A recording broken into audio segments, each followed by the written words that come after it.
లో గణేష్ నిమజ్జనం అయితే ప్రస్తుతం ప్రశాంతంగా సాగుతుందని ఇంతకుముందు మంత్రి కూడా తెలిపారు. ప్రస్తుతం తెలుగుతల్లి ఫ్లైఓవర్ దగ్గర ఎటువంటి కోలాహలం నెలకొందో తెలుసుకుందాం. మా ప్రతినిధి రాజేష్ లైవ్ ద్వారా సిద్ధంగా ఉన్నారు. రాజేష్, మొత్తానికి తెలుగుతల్లి ఫ్లైఓవర్ తో పాటుగా ట్యాంక్ బండ్ పరిసర ప్రాంతాల్లో నిమజ్జన ప్రక్రియ అంతా కూడా సజావుగా సాగుతుంది. ఇప్పటివరకు దాదాపు 50,000కు పైగా విగ్రహాలన్నీ కూడా నిమజ్జనమైనట్లు అధికారులు అంచనా వేస్తున్నారు.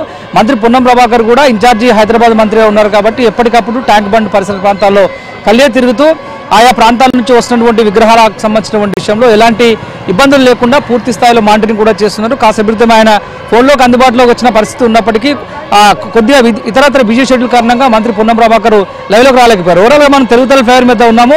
కెమెరామెన్ శివనాగులు చూపించేటువంటి ప్రయత్నం చేస్తున్నారు. ఒకసారి చూద్దాం. ఎగ్జాక్ట్గా మనం తెలుగుతల్లి ఫ్లైఓవర్ నుంచి south east gate, secretary south east gate నుంచి మొదలుకుంటే నార్త్ ఈస్ట్ గేట్ వరకు కూడా కంప్లీట్గా ఏరియా అంతా కూడా బ్లాక్ అయిపోయిన పరిస్థితి అయితే కనిపిస్తూ ఉంది. ఎందుకంటే ఇవాళంతా కూడా చివరి రోజుగా రాష్ట్ర వ్యాప్తంగా ఉన్నటువంటి వినాయక విగ్రహాల నిమజ్జనాల ప్రక్రియ అంతా కూడా ఇవాళతో ముగుస్తుంది. గ్రేటర్ హైదరాబాద్లో మాత్రము నిన్న లేట్ నైట్ మొదలై రేపు ఎర్లీ మార్నింగ్ వరకు కూడా కొనసాగుతాయి. ఎందుకంటే హైదరాబాద్ మొత్తంలో కూడా దాదాపు 1,00,000కు పైగా వినాయక విగ్రహాలు ప్రతి ఇయర్ కూడా కొలువుతీరుతూ ఉంటాయి.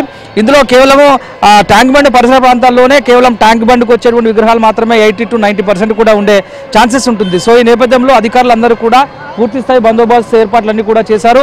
ఈ 10 ఏళ్ల పీరియడ్లో బహుశా ఉమ్మడి ఆంధ్రప్రదేశ్లో కూడా ఎప్పుడు ముఖ్యమంత్రి స్థాయిలో ఉన్నటువంటి వ్యక్తులు ట్యాంక్ బండ్ పరిసర ప్రాంతాలకు వచ్చి నిమజ్జనం జరుగుతున్నటువంటి ప్రక్రియనంతా కూడా దగ్గరగా ఉండి పరిశీలించిన దాఖలాలు అయితే ఎప్పుడు కూడా లేవు. కానీ మొట్టమొదటిసారి కాంగ్రెస్ ప్రభుత్వం అధికారంలోకి వచ్చిన తర్వాత రేవంత్ రెడ్డి స్వయంగా ఖైరతాబాద్ మహాగణనాథుడు వినాయక ఊరేగింపు సందర్భంలో అన్న కాన్వాయ్తో పాటుగా ఫాలో అయ్యి ఇక్కడికి వచ్చినటువంటి జనాల్లో ఉత్సాహం నింపేటువంటి ప్రయత్నం చేశారు. నేరుగా ఖైరతాబాద్ గణనాథునికి ఆయన స్వాగతం కూడా పలకాలి సెక్రటరీ సౌత్ ఈస్ట్ గేట్ వద్ద.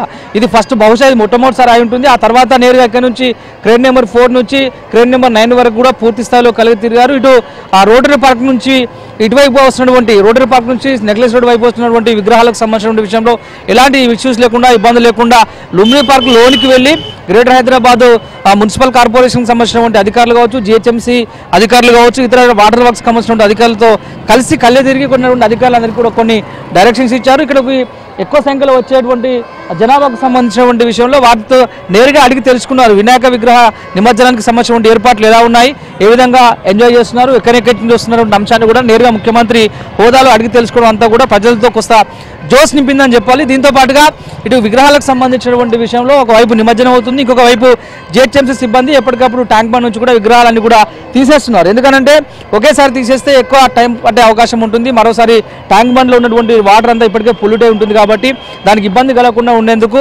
ముందస్తు జాగ్రత్తల్లో భాగంగా 20,000 మంది జిహెచ్ఎంసీ సిబ్బందిని అందుబాటులో ఉంచి 25,000 మంది పోలీసులతో పూర్తిస్థాయి బందోబస్తును ఏర్పాటు చేసి ప్రశాంతమైన వాతావరణంలో, ఎందుకంటే దేశవ్యాప్తంగా హైదరాబాద్లో ఉన్నటువంటి ఖైరతాబాద్ మహాగణనాథునికి ఒక ప్రాచుర్యం ఉంటుంది. గత 70 ఏళ్ల నుంచి ఎంతో ప్రాచుర్యం పొంది ప్రతి ఏడాది కూడా 11 రోజుల పాటు అంగరంగ వైభవంగా అలరించి 11వ రోజు నిమజ్జనం అవుతారు. కాబట్టి ఆ ఘట్టం ముగిస్తే సగానికి పైగా ఘట్టం ముగిసినట్లే పోలీసు యంత్రాంగము, అధికార యంత్రాంగము, ఇటు ప్రభుత్వం సైతము భావిస్తూ ఉంటుంది. సో ఇటువంటి నేపథ్యంలో మధ్యాహ్నంలోగా కంప్లీట్ చేయాలనుకుని భావించారు.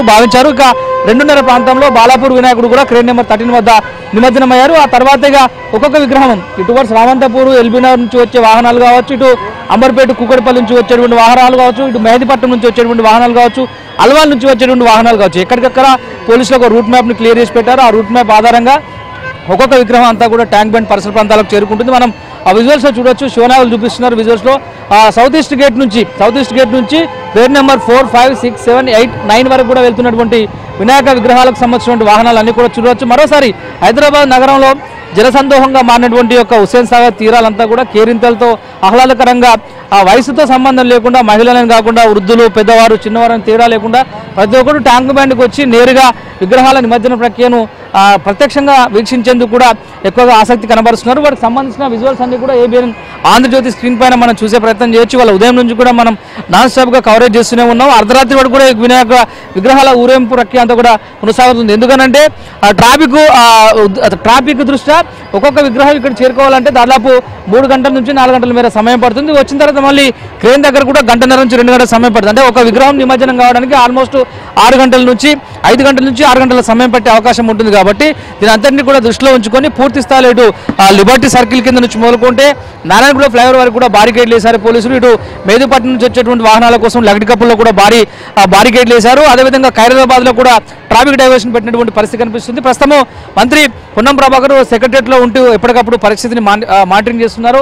ఇటు సీఎంకి కూడా ఎప్పటికప్పుడు విషయాన్ని అంతా కూడా వివరిస్తూ వస్తున్నారు. ఒకవైపు సిఎస్ మరొకవైపు డీజీపీ ఇద్దరు కూడా ఉన్నత స్థాయి పర్యవేక్షణ చేస్తూ కమాండ్ కంట్రోల్ సెంటర్ ద్వారా ఎక్కడ కూడా ఎలాంటి అంశం తలెత్తకుండా ఎలాంటి ఇబ్బంది కూడా తలెత్తకుండా పూర్తి స్థాయి మానిటరింగ్ కూడా జరుగుతూ ఉంది. ఎందుకంటే ఎక్కువ సంఖ్యలో మాస్ గ్యాదరింగ్ ఉంటుంది కాబట్టి కొంతమంది అక్కడక్కడ దొంగలు ఉంటారు కాబట్టి ఇటు మత్తిలో కూడా పోలీసులు పెద్ద ఎత్తున సెక్యూరిటీ ఇస్తున్న పరిస్థితి కనిపిస్తుంది. దీంతో పాటుగా ఇటు ఉచిత నీటిని కూడా అందుబాటులో ఉంచింది ఈసారి డిపార్ట్మెంట్గా. ఎలక్ట్రిసిటీ, వాటర్ వర్క్స్, జిహెచ్ఎంసీ ఇతరత్ర అన్ని డిపార్ట్మెంట్ల ఆధ్వర్యంలో పెద్ద ఎత్తున ఏర్పాట్లు అయితే కొనసాగాయి.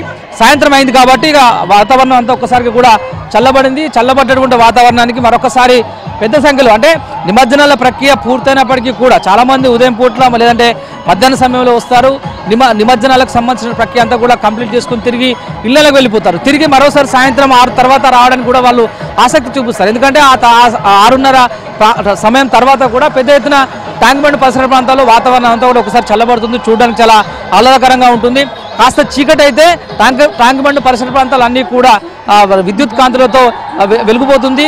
సాధారణ రోజుల్లోనే సెక్రటరియట్కు 6:37 తర్వాత వస్తే సెక్రటరియట్ చుట్టుపక్కల ఉన్నటువంటి లైట్లన్నీ కూడా చూడడానికి చాలా కన్వీన్గా ఉంటాయి. అటువంటిది ఇవాళ నిమజ్జన సందర్భంగా ఈ ప్రాంతం అంతా కూడా విద్యుత్ దీపాలతో అలంకరించి ఉంటుంది కాబట్టి పెద్ద సంఖ్యలో సందర్శకులు వచ్చే అవకాశం ఉంటుంది. ఒకవైపు నిమజ్జనాల ప్రక్రియ కూడా యథావిధిగా కొనసాగుతుంది.